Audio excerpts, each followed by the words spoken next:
ko'pchiligingizda bo'lmasa-da, ammo xalqimizda bor. Nima deydi? A'uzu, zu, zal harfi bilan aytmasdan a'uzu deb qo'yadi. A'uzuni ma'nosini o'qiyapsizmi? Kim o'qiydi shu a'uzuni agar zay bilan aytsak nima bo'lar ekan? O'qing. Ha, o'qing. Nima ekan? Ha, demak, Alloh bilan deyapsiz. Agar a'uzu billahi desangiz, men Alloh bilan boylikdan faqirlikka tushib qolaman. Ya'ni u degani Allohni nomini tilga olgan, Alloh degan odam faqir, u hech ham dunyoda 1-2 bo'lmaydi deganligida.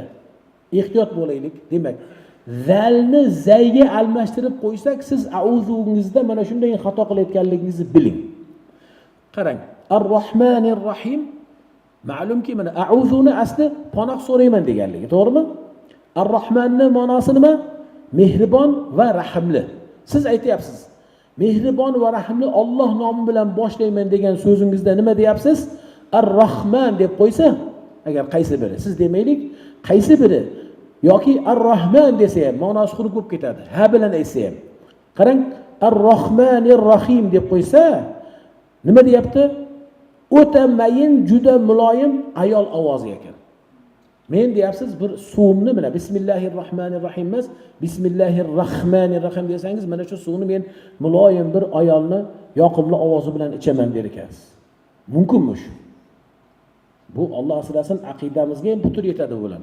Mana alhamduni agar biri alhamdu deb qo'yadigan bo'lsa, alhamdulillah deymiz. Hozir yoshlarimizda bor. Ha? Xo'p, bizni ko'p avvalda ota-bobolarimiz alhamdu degan. Alhamduda ham bir ma'no ters bo'lib ketadi. Ha bilan aytsa, hani aytilmaganda. Endi misoli berilyapti. Alhamduni o'rniga alhamdu deb qo'ysa nima ekan? Ma'nosini o'qing. O'chirmoq, tinchlantirmoq. Ana o'chirib qo'yish, tinchlantirib qo'yishlik bu faqat Allohga xosdir. Ha, Allohning o'sha tinchlantiruvchi sifati bor, lekin qanaqasiga bir maqtalgan amallarda maqtalishlik kerak bo'lgan zotni bu so'zlar bilan maqtashligingiz albatta mo'min kishining axloqi yoki diniy e'tiqodidan emas-ku. Qarang, ko'plar al-alaminni al-alamin deydi. Men o'zim o'sha Toshkentdagi imomlardan eshitganman, ishonasizmi? Toshkentdagi imomlardan Fotihani o'qiyapti, aynni aytolmaydi. Nima deyapti bir kun bilan? Katta imomini aytdi. Alhamdulillahi robbil alamin dedi. Men Allohga qasam quloqim bilan eshitdim. Agar aynsiz aytsa nima ekan? Alam og'riq bo'lar ekan. Unda ma'nosini chiqaring endi. Al-alamin bo'lsa, ya'ni alam og'riqlarga hamdlar bo'lsin bo'ladi-da unda. Qanaqasiga bo'ladi? Mana ko'plar aytadi, na'buduni aynsiz aytadi-yu, na'budu deydi. Iyyaka na'budu va iyyaka nasta'in, iyyaka na'budu va iyyaka nasta'budu deydi. Na'budu deydigan bo'lsa, abadiy nima? Yashaymiz bo'lib qolar ekan. Abadiy yashashni sendan so'raymiz bo'lib qolar ekan. Alloh taolodan shuni so'rar ekansiz. Uni jannatda so'raladi. Abadiylikni jannat uchun so'raladi. Nasta'inni qarang, ko'plarimiz aytmaymizmi? Xo'p, imomlar aytmaydi. Lekin mana avom qavmimizda ko'rasiz, aynni aytmay nasta'in deydi. Nasta'in bo'lsa nima bo'lar ekan? O'qing. Ana, vaqt so'raymiz, muxlas so'raymiz bo'lib qolar ekan. Sengagina ibodat qilamiz, sendangina yordam so'raymiz emas, sendan vaqt so'raymiz. Shu bizga vaqt ber, shu dunyoda qolib ketaylik degan ma'no bo'lib qolar ekan.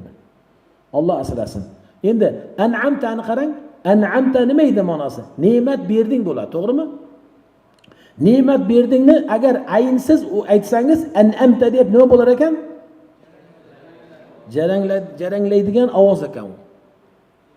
O'sha jarangli ovoz chiqarish, ingraydigan, ingiromoq, ingraysan degan ekan.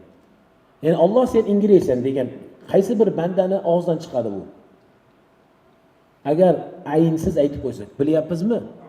Bu endi bu qarang, Fotihani o'zidagi holatlar. Fotihada bu. Mana shundan har birimiz bilaylik, qaysi bir xato Alloh asrasin, shu biri endi bu o'rnak, ba'zi bir o'rnaklar.